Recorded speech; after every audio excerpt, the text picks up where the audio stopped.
Welcome back to the Panzer Museum in Munster, and we're touring the Kanonenjagdpanzer. As you can see, I'm standing in the loader's hatch. A fairly simple system. It is a single piece swing forward, nicely cushioned. Just grab the strap, release the safety lock, and pull, away you go. Of course, the strap is half broken. Now you'll see that it's sort of a spaced armor effect, and I'm not sure if that's absolutely necessary, but if nothing else, at least it makes it flush with the skate ring. The skate ring, of course, is upon which you will find the MG3 in the pintle mount, and it's quickly detachable. You can remove the MG3 from the loader's hatch and put it onto the commander's skate ring if you so desire. Not much to be said about the outside of the loader's hatch, so let's go inside the vehicle.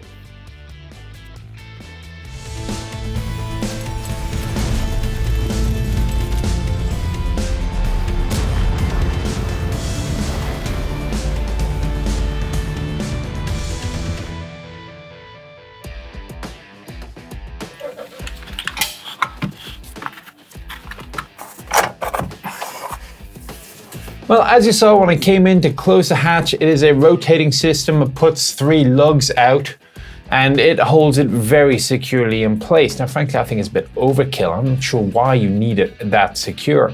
I mean, perhaps they're thinking nuclear overpressure or something, but I would prefer a simple old-fashioned lever that if it looks like it gets stuck, I just take something and I batter it and it comes loose. That's just me, perhaps. Anyway, so well padded. I got padding here. Look at this genius thing. They've put a handle on the rotating periscope. On all the other vehicles I've been in, I don't recall a single one having a handle. How hard is it to have a handle? It just makes it so much easier than trying to force it around. This is pretty much the only thing he gets to look out of. As I'm sitting back, just looking at the vehicle, it is amazing what maybe 2 decades of technology and a little bit of experience will do. I'm filming this after having filmed the Jagdpanzer IV, and it's the same concept of a vehicle. It's a big gun up front in a casemate, and this is so much better laid out. I can reach everything. I have lots of room. I'm in a very comfortable seat. I'm facing, by the way, I'm facing to the right. The front is to my left, if you haven't figured this out. I can access everything I need to access, such as the 51 rounds of ammunition. So there are 2 rounds in a sort of emergency rack to the left. There are 3 rounds stowed under the gunner's platform, and everything else is in here. Now the racks have been removed and they've replaced it with stuff. But getting the ammunition from everywhere except under the commander's seat into the breech, I don't even need to get off my seat. I mean, the last vehicle I was able to do this in was an M4. It's so wonderful to be able to do this. And you go, of course, right-handed loading. The breech operating handle will be on the top. Of course, this seems to be missing from the vehicle. It's one of those hazards with Musea, unfortunately. Directly opposite me is the escape hatch on, of course, the floor of the vehicle. And there is actually a rather important reason for it to be there in addition to getting out under fire, because you can always bail out quickly. But if you're in a rollover, and literally the vehicle is upside down, that's your way out. And vehicles that don't have a belly hatch, you might be in some trouble. Anyway, ammunition, as I say, 51 rounds. The manual, which they happen to have left in here, indicates heat and HET are your primary forms of ammunition. Now, my suspicion is this is a late manual, by which point the 90mm AP rounds that were originally issued probably were not of any use whatsoever. So it would have simply discarded them, but the gun would fire the full range of M47 ammunition. What they do have here, though, because they're using it for stuff, is, for example, one of those rubber track blocks that I had mentioned can be removed from, either it's just worn out or you want to put the snow grazer on. And you can see how it's held in place by this little lip or tongue here. They have to kind of push in and pry out to get the pad to be removed. That's pretty much it. I will observe that the loader's backrest will fold down, so you can stand up and lord it over the world as you go by, except unless you go by a tank, in which case they're still lording it over you. And, well, I mean, you'd have to be pretty short to need it though, because from the floor to the ceiling, I haven't measured it, but I'll be surprised if it's much over 5 foot. But you don't need more. Because I don't have to stand up to do the loading process, I can be quite comfortably seated while I kill the enemies of my country. The last item I will note here, and this is your standard electrical equipment and storage on any vehicle, is the, well, pretty much standard NATO illumination system light. It comes with your white light for normal use, and if you're going to be fighting at night, you got a red light as an option. Can't really complain about that either. So, well, I have to say I'm very happy with this position. Go Germany. Let's move forward to the driver.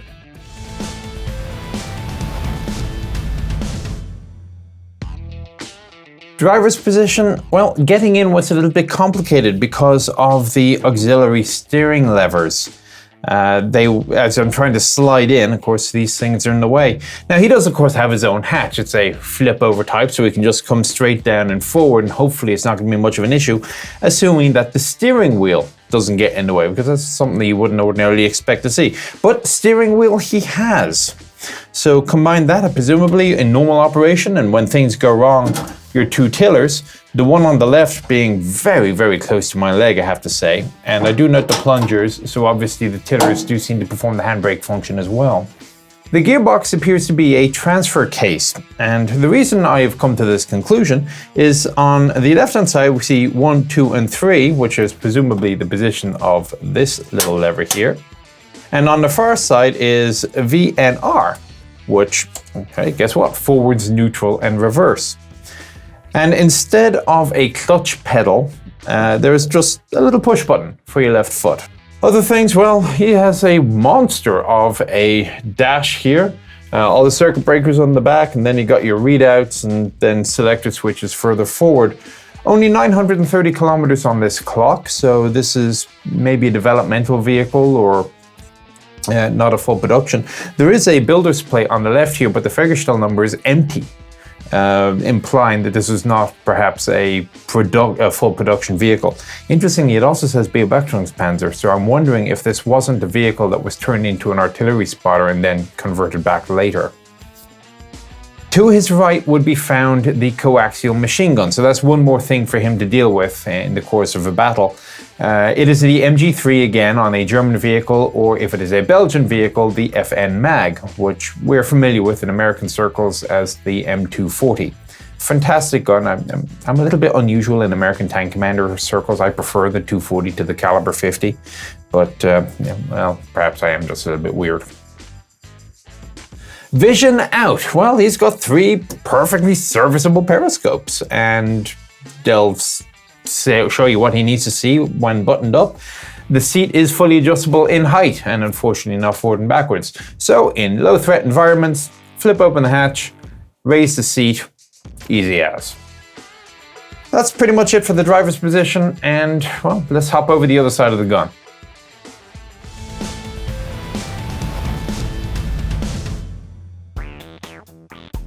The gunner, of course, is to the front right of the vehicle, and life is generally good for him.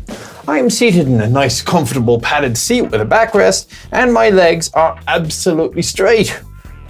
I can even see where we're going out the use of this, again, rotating and adjustable periscope. It's not a sight, it's just for general observation, but it can be used when ambushing, that you can observe your target without exposing the entire vehicle. So finally, the Germans have figured out that a combination of the roof sight and the coaxial sight is a good thing. Now, I will caveat there is a piece which I'll get back to, which is missing, which would probably interfere with my legs a little bit. But generally speaking, though, this is comfortable. Speaking of, there's so much empty space in here. I mean, you almost wonder if this is just inefficient.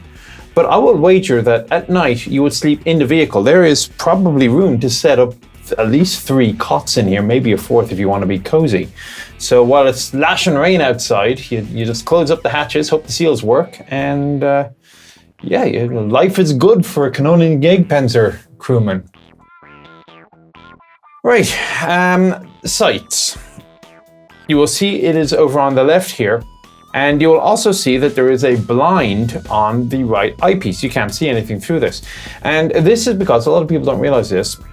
When you're shooting, you shoot with both eyes open. You don't close one eye and aim at the other, as a lot of people will do. If you're doing that, you're probably using the wrong eye. And just because you're right-handed doesn't mean that you're right-eyed.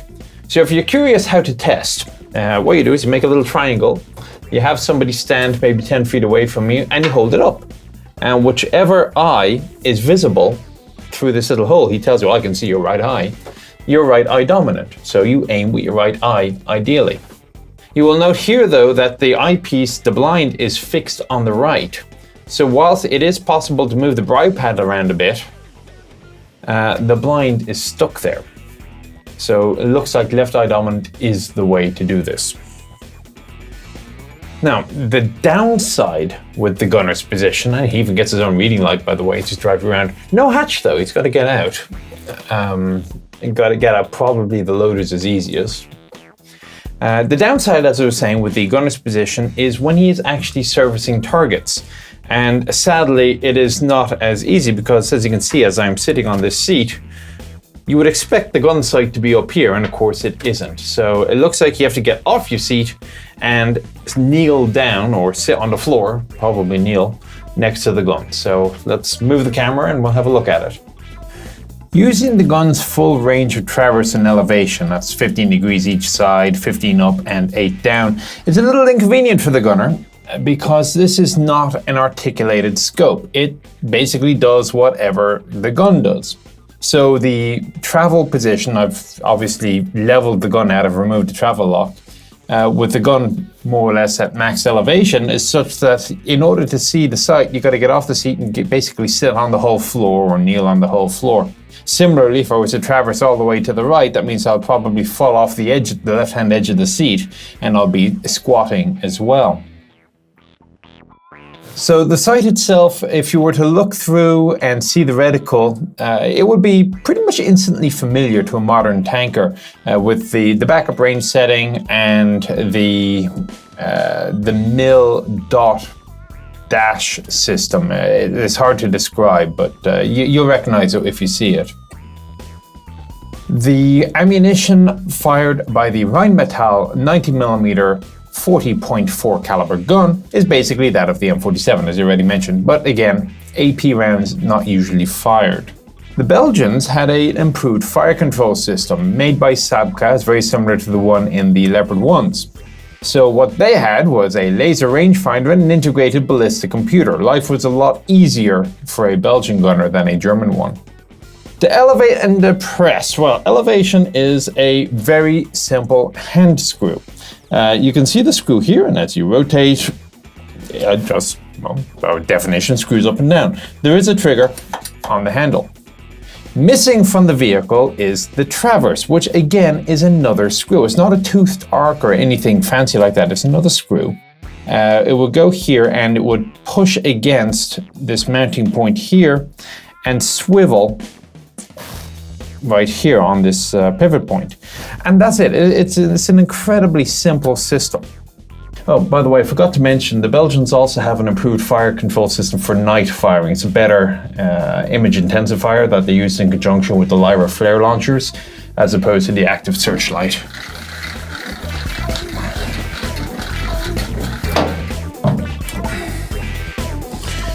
I'm sure that gets quicker with practice. All right, let's go back.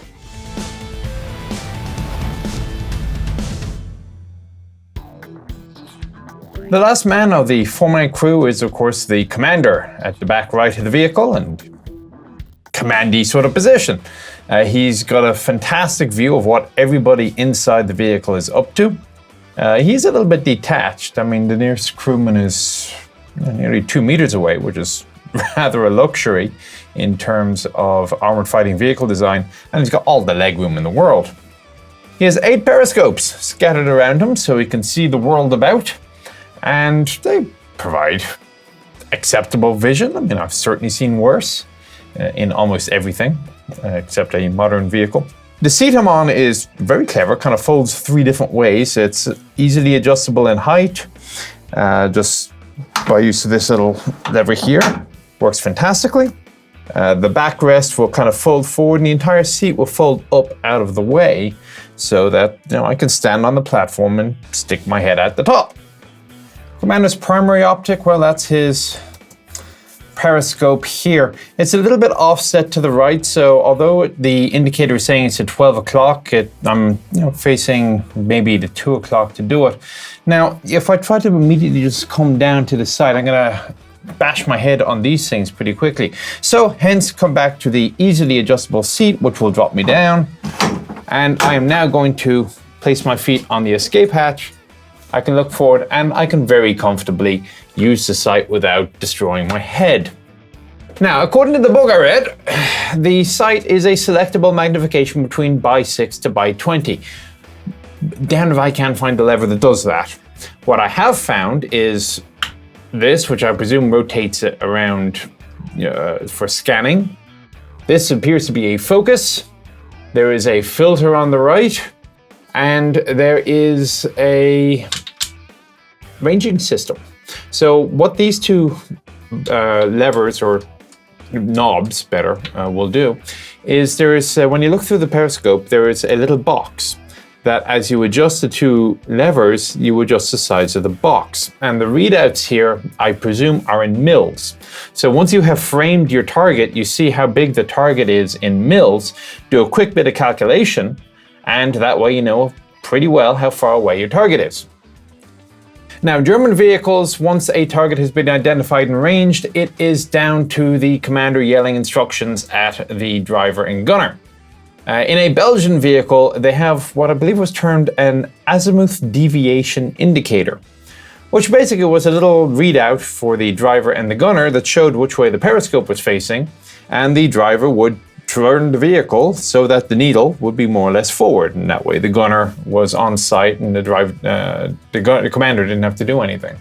Other things, well, now that I'm down here, I can see the shrouds for the torsion bars going all the way across the vehicle. Radio on the right would be mounted here together with this. I do note they've even left, look at this, this is basically a functional vehicle. They've left the headset and throat mic. For communicating with the outside world, you can select, I presume, with this toggle here, if you're on intercom, if you're on the telephone on the back, if you're on the radio, what have you, or even which frequency on the radio perhaps. I'm not entirely familiar with the radio system. So yeah, that's pretty much it. So the seat will fold up out of the way as soon as they get off it. The hatch is the swing over type, so it can go up to an umbrella position, open protected, and then you simply spin it around and it locks in place. So it does take a little bit of getting used to. There's like 4 different levers you have to pull to get this thing to work. There is an unlock lever, which will raise it up maybe an inch. Then you got to spin it around by releasing the locking lever, and that'll hold it in place. Okay, so three different controls, just open the hatch, but it can be done fairly quickly. Right, well, that's it. I'll get out and close up.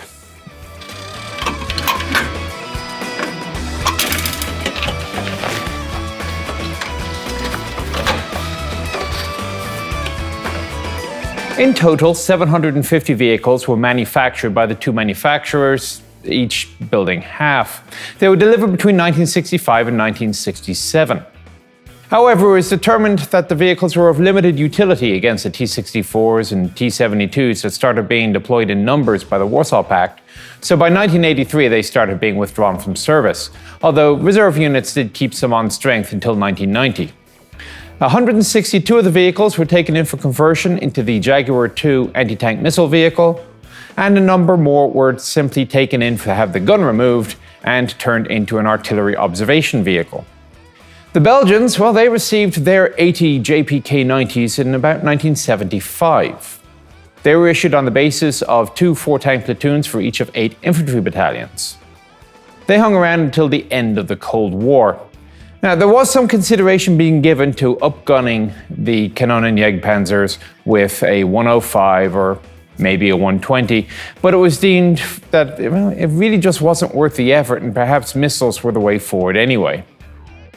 So that brings us to the end of the story of the KaJaPa and the end of the tour. As ever, hope you found it interesting and informative. I'll see you on the next one.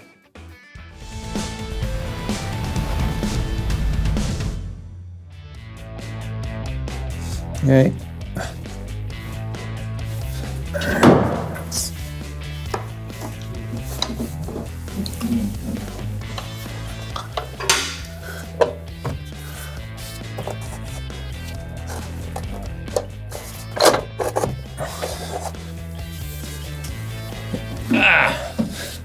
Took a while to get here.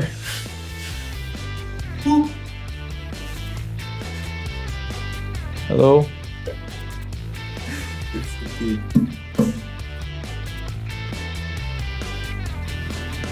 That's annoying. This is awesome. They left the manual in here.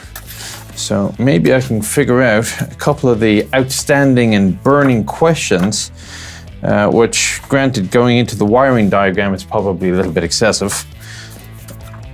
But I am trying to figure out what is supposed to go here, so perhaps there will be a diagram that will help me. We'll soon find out. All right. The gearbox, it appears to be a transfer case because this is apparently 1, 2, and 3, whilst this one goes forwards, neutral, and reverse. Son of a...